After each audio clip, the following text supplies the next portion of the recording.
Evening all. I'm here to talk to you about the Watts case and everything that's going on in the world of YouTube at the moment.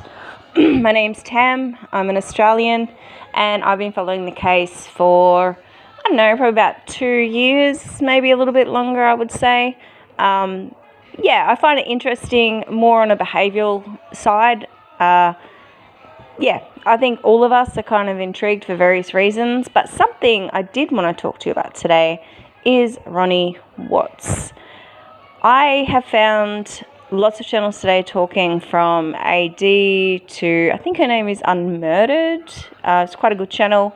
What else have we got? J for Justice, Critical K, heaps and heaps and heaps of channels online are abuzz about, apparently, and I'm going to say apparently because it is just gossip, Ronnie Watts, being Chris Watts' father, being in Colorado with Lana, who we've seen, we've seen Lana, if you follow J for Justice, she does make a few appearances on that channel. So if you're not familiar, click in and have a look on that channel. I personally don't really follow the logic of Lana, but each to their own. My point today is more my views as I sit back and think about a few things. So let me proceed. Okay, so today what we found out on Unmurdered, which is a channel by, her name was Blair, I believe, via the AD channel, but her true name is Heather, and she's been communicating with, apparently again, with Chris Watts for some time via letters and telephone calls. And as anyone who follows the case knows, is that Chris has been trying to, well, again, apparently, fulfill a 35C. And there's been another channel run by a woman called Kim Kaufman, and her channel is something The Reckoning. Sorry, I'm tired after work, but something The Reckoning. And her, I suppose, thought pattern is that Shanann killed the kids, which, yeah, anyway, we'll leave that for what it is. But that's what that channel's about. Ronnie Watts has supported that channel. We've heard audio of him upon that channel talking to Kim, and apparently also Chris, which, that's open to debate as well. But anyway, that's where we're at. Today, Heather on her channel, Unmurdered, has claimed that she's spoken to Chris, and Chris has said that he is not in support of receiving or wanting a 35C.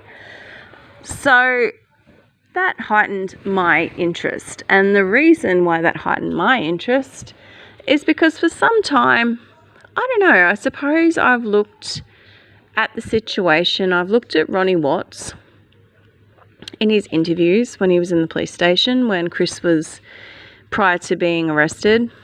I've listened to his comments. I've listened to him talk about Shanann having bipolar, the doll photos, being evil, Ronnie Watts supporting Kim, which we mentioned before is a channel that very much advocates for Shanann actually being the one that murdered her children, even though Chris has numerous times claimed responsibility and actually took a plea for the murders. And now we're hearing that Ronnie is in Colorado with Lana. Now, if you're not aware of Lana, apart from just being on J for Justice's channel, she's also the lady who felt it was appropriate to dress up as a corpse of Shanann and dress her children up and make a mockery out of Bella CC and unborn baby Nico for fun. Yeah. So this is the character of Lana. Okay, so we have a woman here who thinks that she takes joy out of murder victims. So that's disturbing for me, and I think for most people that have decency, they find that quite disturbing. On top of that, now we hear that Ronnie allegedly is in Colorado with this woman. They've teamed up. Some people are speculating documentaries. Some people are speculating he's there for the 35C. You know, we don't really know. But apparently Chris has confirmed today, and again, it's through another YouTube channel that has said this, that he is in Colorado. Now, getting to what I want to talk about is, does anyone see a similarity here? We have two strong women, Cindy and Shanann. We have Shanann being pulled to bits and Chris perceived as being the passive, calm, kind, doesn't think a lot kind of a character. Yeah, just kind of sat in the background. Didn't really know what he was doing, although, you know, we now know he went and murdered everybody and had a double life and apparently planned it. And so he wasn't quite so stupid, so passive as we think, to be able to do such an act. And by no means, when I'm making this reference now, am I claiming in any way that Ronnie is capable of such the same thing. I'm not saying that. I'm just saying we have another calm, quiet, sit in the background kind of male with his wife, which is Cindy, that seems to cop a lot of the social media backlash, yeah? But if we sit and we really think about it, who was the one that went on Kim's channel? This is the channel, by the way, if we've forgotten, that claims that Shanann murdered the children.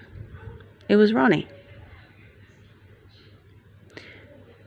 Who was the person in the police station claiming that Shanann was bipolar, or trying to bring up doll photos, or calling Shanann evil, or even more importantly, as of today, if the rumours are true, and that's again is an if, it's Ronnie.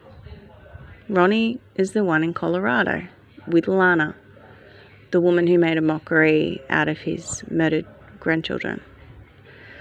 This is the man who sat in a police station and had very little effect, very little empathy expressed.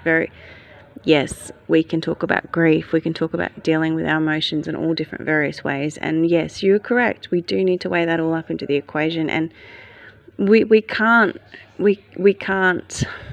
blame or discount his victim role in this, because he is a victim. I mean, he is not responsible for his son's actions whatsoever, and this is not my point here.